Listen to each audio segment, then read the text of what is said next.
The decision to actually agree was not one that was arrived at easily. I haven't exactly been shy about the fact that I have been a staunch defender of gay people all my life. I've always believed that people are born gay and should be able to live freely without question or condemnation. As such, Alan Chambers is a very controversial man. My first encounter with Alan Chambers came in the summer of 2010 during the Exodus International Annual Conference, when I was an executive producer and host of Our America on the Oprah Winfrey Network, OWN. Since its inception, Exodus International, of which Alan was president, preached change is possible, that people who were gay could, through prayer, self-help efforts, or reparative therapy, become straight. To the surprise of my colleagues and me, Exodus agreed to allow our cameras into the conference for an unprecedented look inside. The caveat was that, to protect people's privacy, we would not be able to shoot any of the workshops, and we had to set up our cameras in the back of the room and not shoot anyone's face. I remember vividly the enormous, dark auditorium and the thousands of people who filled it. It was clear that I was in a massive space with people who didn't want others to know they were there.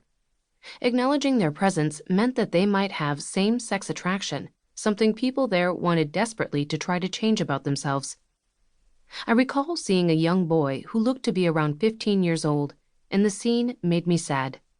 I wanted to grab the boy, hug him, and tell him that God loved him exactly how he was and that nobody should try to make him change. While at the conference, I was also granted an interview with Alan. I'd seen him on television before, and I was always struck by how poised and unflappable he was. I also, incidentally, couldn't help noticing how gay he seemed.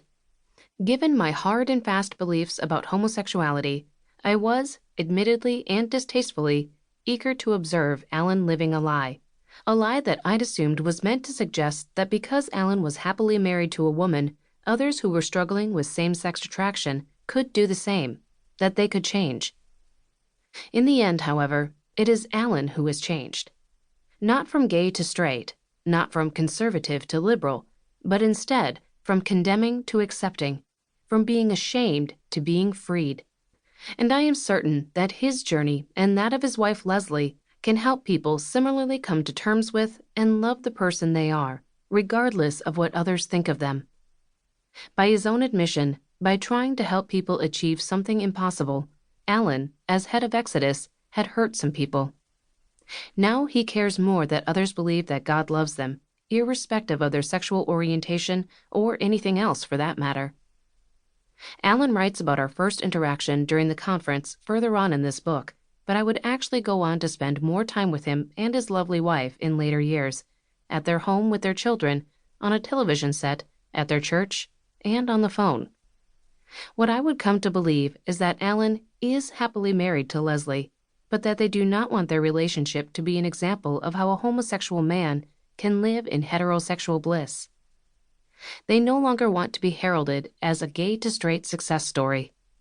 Rather, theirs is a relationship that all couples, straight, gay, or whatever, can derive inspiration from. This is the story of their sojourn to grace, of their big come-to-Jesus moment.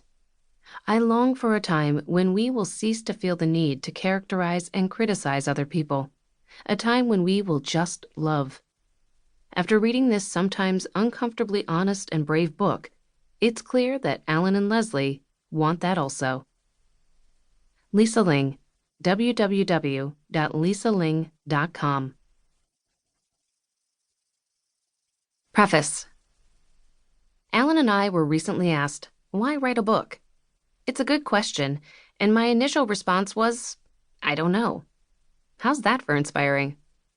Our life together, in many ways, is so completely commonplace, I imagined our book would be a drudgery to read. Of course, thinking for a moment longer, I get that there is a thread of the extraordinary spun into the fabric of our ordinary lives. This book is simply our story. It's a story about our parents, our childhood, our coming of age, our marriage, and our journey out of a system of beliefs driven by fear and rules and shame, a system steeped in a condemning mindset toward gay people. This is a story about life within the confines of God's love and grace. It's about relationships, and it has a happy ending.